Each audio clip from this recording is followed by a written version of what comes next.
welcome once again to our kitchen, and today we're going to work with chicken. But before we go to the kitchen and the chicken, let me answer a few questions that I have received from you guys, and also some ideas stemming from a wonderful conversation I had with a friend of mine who is a great business consultant.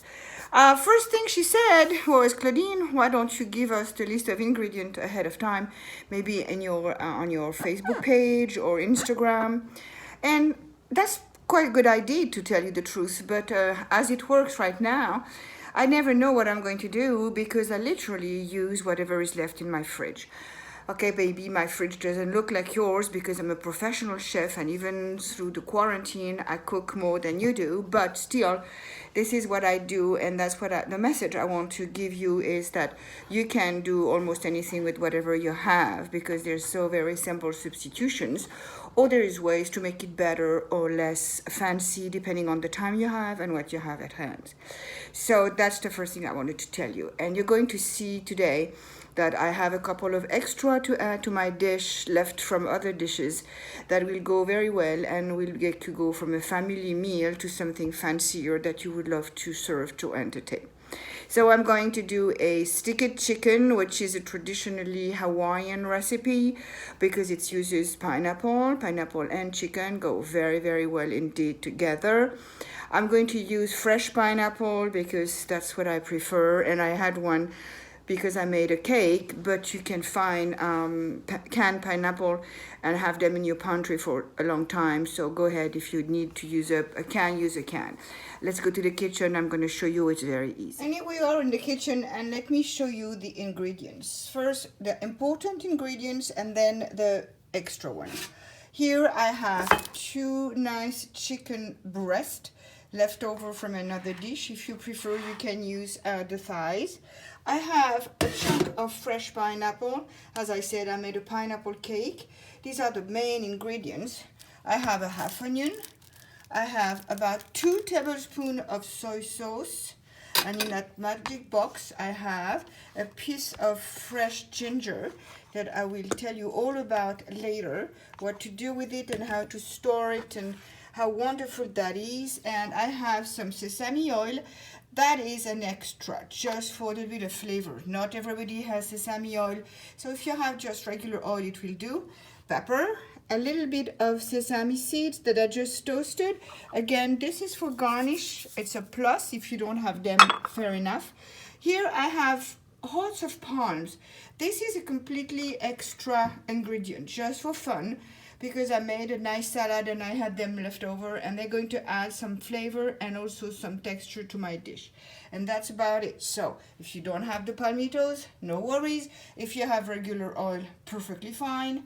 And as far as the ginger goes, you can of course use the powder, you can use the paste. I'm going to use the fresh one, and I'm going to show you how I store it, how to keep it, and how good it is. So let's start with our ginger, and I wanted to show you why it's funny little boxes here.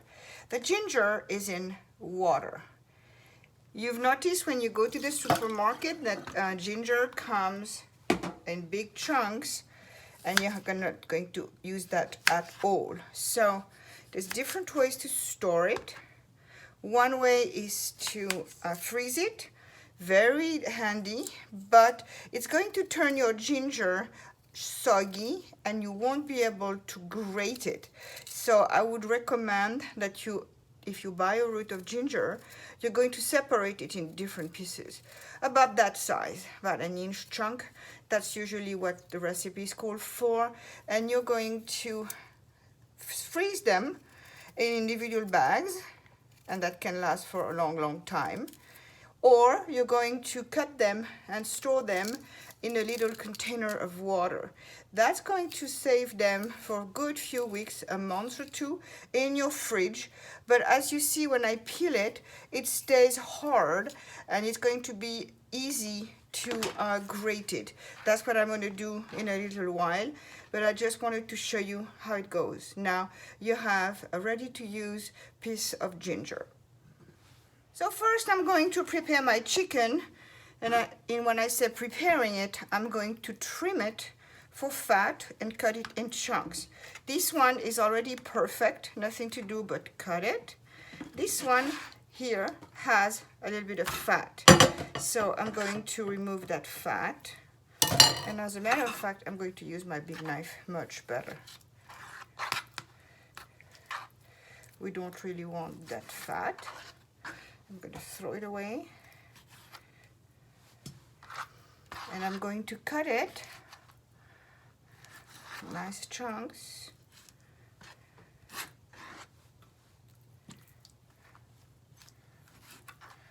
The recipe we're making is good for two. And if you were to serve a whole meal, you would serve it with rice. And for greens, I would recommend most likely broccoli. That goes very well with that.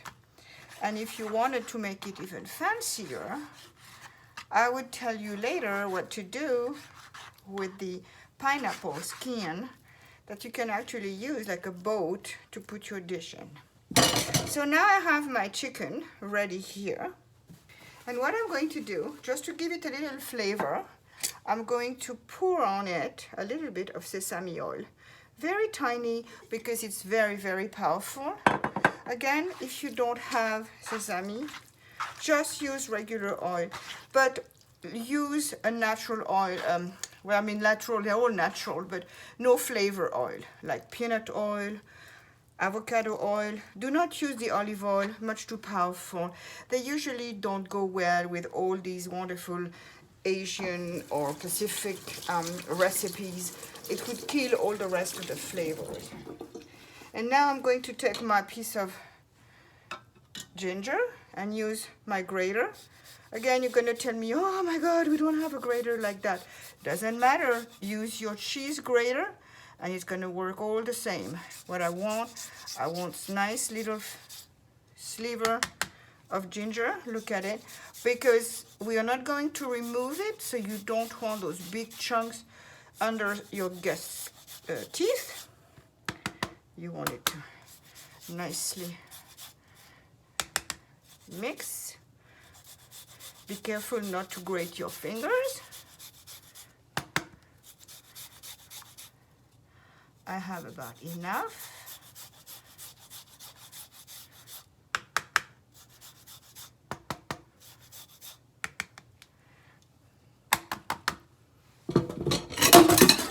And I'm going to put my chicken aside to get all the flavors blended.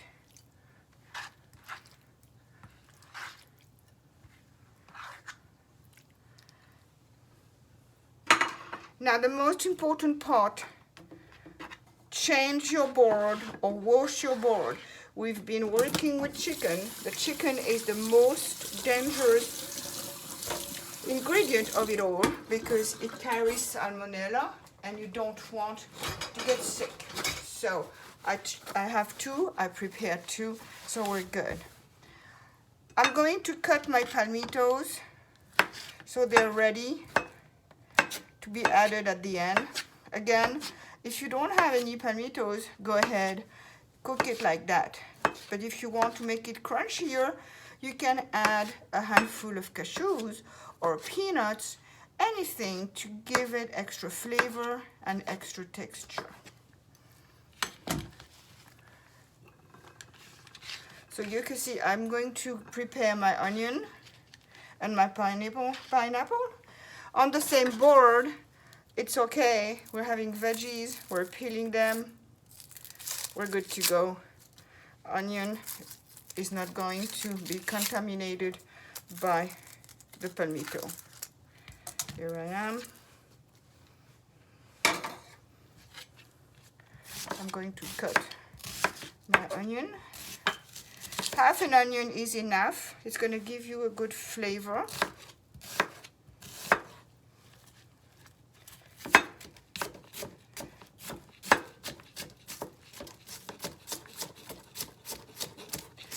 Nice and small.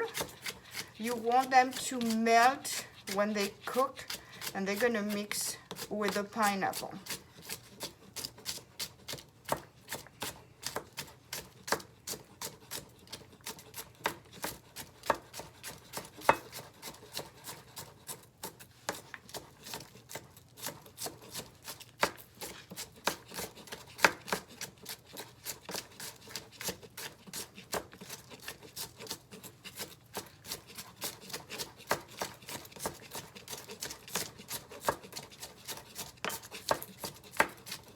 Don't cut your fingers. We're done. And we're going to work on the pineapple. Let's push it aside. Okay, it was my pineapple. I only have this part because, as I said, I used some before for the cake. I washed the pineapple, of course, before I cut it. And you see what I was telling you? It's getting too ripe. So it's time to use it. Take a bread knife. It's a lot easier. And do not hesitate to go deep in so you can actually get the little black heads that are in the skin, in the fruit.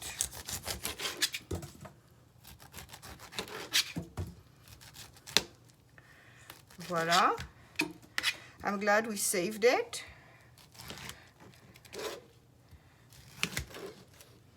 It's very, very ripe. It smells delicious. So it's going to give me a very sticky chicken. Remove the center. Not good. It's very hard. And it's not going to get any better into the cooking pan, so just goodbye.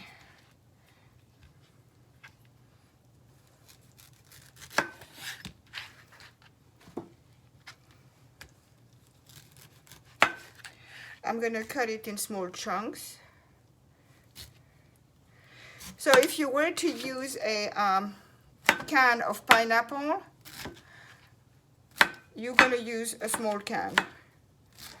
Give you about the same volume as my fresh pineapple here.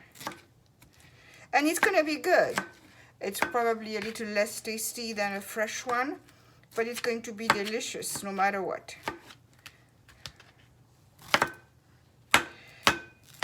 And that's about it for the prep. We're going to start cooking in a minute as soon as my pineapple is finished cutting. And here we are at the stove. I'm going to turn the heat on high, and I'm going to use my butter, maybe half of that. I'm going to put a little dash of the sesame oil. And as soon as it's hot, I'm going to put in together the onion and the pineapple. And that's when those little light cutting board are coming handy, because I just carried everything. It's so easy. Let's make sure that it's melting. And I'm mixing butter and oil as a principle, so it helps the butter not to burn, not to become too dark. The oil does that. And this time I've put the sesame oil because I want the extra flavor to give it a little bit more punch.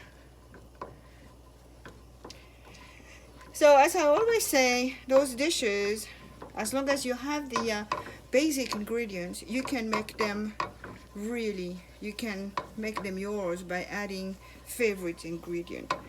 So as I said before, this particular dish would go very well with a handful of peanuts or any kind of nuts for that matter. Nice and crunchy.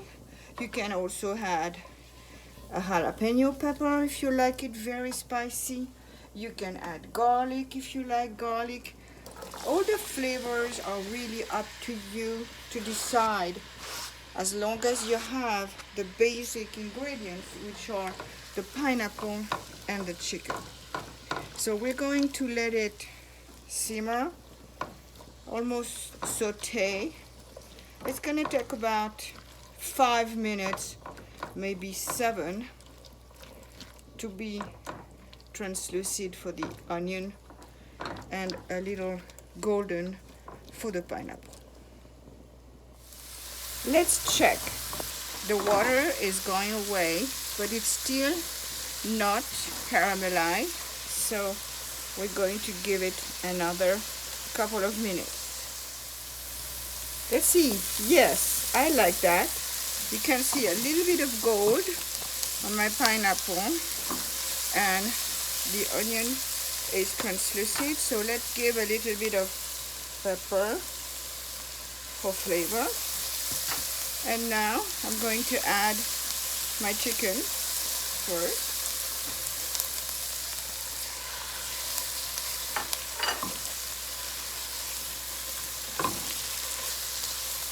With ginger and all.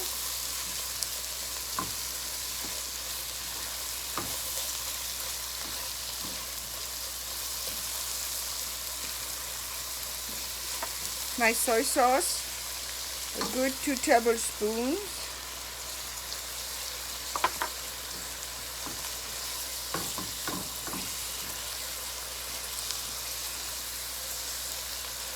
And probably 1 tablespoon of brown sugar to add to the stickiness. And on very high heat, so everything caramelized, including the chicken, which you're going to want to be really coated by the juices, the soy sauce and the pineapple juices. You give it a stir every so often. And your chicken is going to cook pretty quickly because I have small pieces. So what you really want, you mainly want all the juices to turn into caramel, so everything is sticky. We're getting there. I'm going to add my palmitos, part of palm, and really it's just so they get some color and they turn warm, because they don't need cooking, they're already cooked from the can. But again, I repeat, instead of the palmito, you could add a very nice handful of nuts, peanuts, cashew nuts,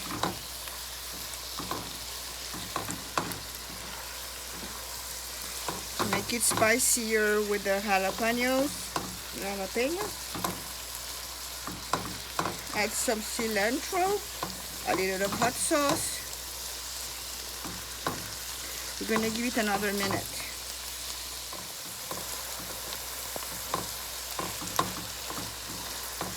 We're there.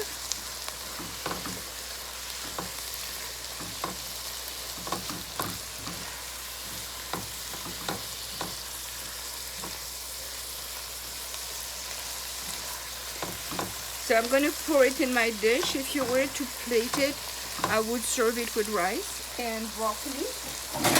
That is a very good combination. Let's serve it. Show you how pretty it looks. Oh my goodness.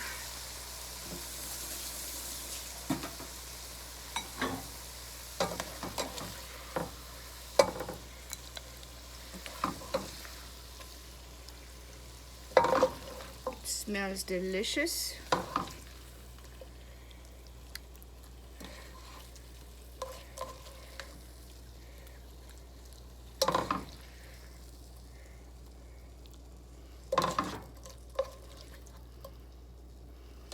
And now for the finishing touch, I'm going to add my sesame seeds.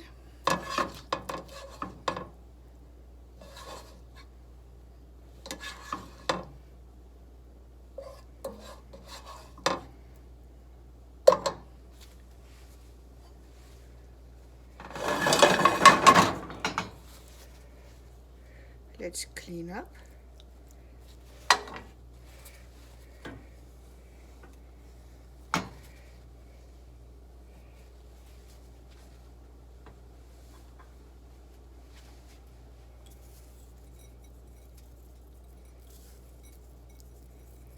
And always have a little bit more on the table because people love to add some more. And while this was cooking, I went to my balcony and I grabbed a little Thai basil to decorate. Voila, a beautiful sticky chicken. Bon appetit. Until next week.